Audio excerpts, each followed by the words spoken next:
The day I found out my fiancé was still on Tinder, I was trying on my wedding dress. My name is Chloe. I'm 31 years old, and 1 week before what I thought would be the happiest day of my life, my entire world imploded.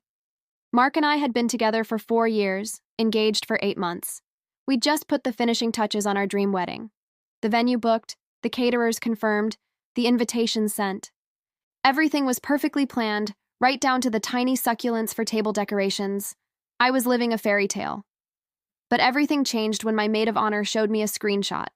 We met at a mutual friend's barbecue. He was charming, funny, and had eyes that sparkled when he laughed. I was a junior architect, still finding my footing in the city, and he was an events manager, full of big ideas. We clicked instantly. He remembered how I loved vintage jazz and that I always ordered extra olives with my gin and tonic. He proposed on a rainy Saturday afternoon in our living room, just the two of us, with my favorite song playing softly in the background. It was simple, intimate, and perfect. I said yes without a second thought. This was my person, my forever. 8 months into our engagement, the wedding planning was in full swing. We were in a constant whirlwind of tastings and fittings. Mark was always busy, which I put down to his demanding job. He'd come home late, exhausted. Another vendor meeting ran long, he'd say. He'd often keep his phone tucked away, screen down, something I hadn't noticed him doing before. I told myself he was just stressed, trying to balance work with wedding preparations. Looking back, the signs were there. I was at my final wedding dress fitting, surrounded by my mom and my 2 best friends, Sarah and Lisa. The lace felt soft against my skin. The train flowed beautifully. I felt like a princess. We were laughing, taking pictures, the air thick with anticipation. Sarah, ever the busybody, was scrolling through her phone. Suddenly, her laughter died. Her face went pale. I asked her what was wrong, thinking she'd seen a bad news headline. She just stared at her phone, then at me. Her hand was shaking slightly as she turned the screen towards me. It was a Tinder profile, a recent one, and the face staring back at me was Mark's, my fiancé, with a bio that read, "Just looking for fun, no strings attached." My heart dropped, crashing into my stomach. My breath caught in my throat. I couldn't speak. I should have listened to my gut. The next few minutes were a blur. My mom gasped. Lisa snatched the phone, her eyes scanning the profile, her jaw clenched. "This has to be a joke," I whispered, my voice barely audible. "Someone's playing a cruel prank." But Sarah showed me the timestamp. It was updated yesterday. The profile picture was a recent one, taken during our last vacation, one I'd posted on my own Instagram just weeks ago.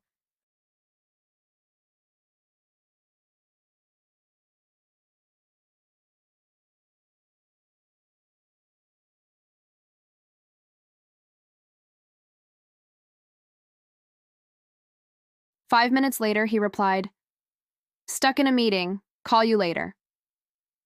A fresh wave of nausea washed over me. He was lying. He was probably out there, looking for fun. I felt a burning rage ignite inside me, hot and swift. I raced home, the wedding dress still in the bag, forgotten. The drive was a haze of tears and disbelief. When I unlocked the front door, the house was quiet. Too quiet. I found his laptop open on the kitchen counter. My fingers trembled as I typed in the password, one I knew by heart. My eyes scanned the open tabs. One was a dating site. Not Tinder, but another one. And there, in his inbox, were messages. Messages from other women. Flirtatious, intimate messages, some dated just days before. My vision blurred. I wasn't ready for the truth. He walked in an hour later, whistling, a bag of groceries in his hand. He saw me standing there, laptop in front of me, tears streaming down my face. His cheerful demeanor vanished. His face went white. "Chloe, what's wrong?" he asked, trying to sound innocent. What's wrong?" "Me," I screamed, the sound raw and unfamiliar even to my own ears. "You tell me what's wrong, Mark. You tell me why I just found your Tinder profile and your private messages with other women."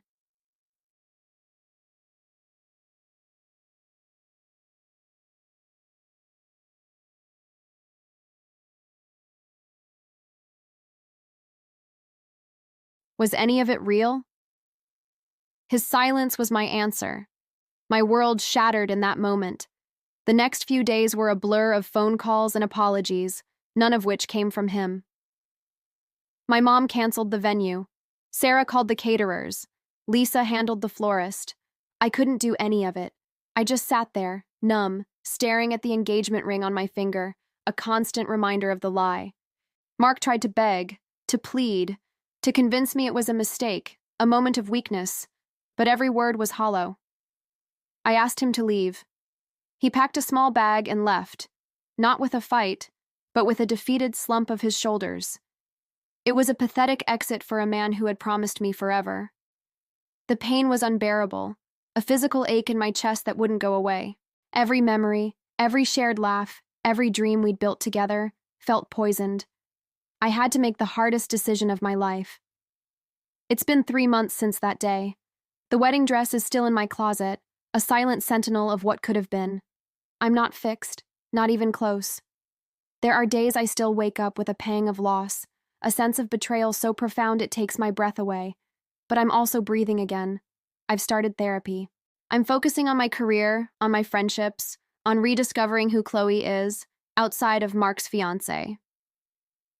I've learned that sometimes the hardest decisions are the ones that save you. I'm learning to trust my gut, to listen to those quiet warnings. If you're out there, feeling that subtle dread, that quiet unease, listen to it. Don't ignore the red flags. Your intuition is powerful. Sometimes the fairy tale ends, but that doesn't mean your story does. It just means you get to write a better, truer one for yourself.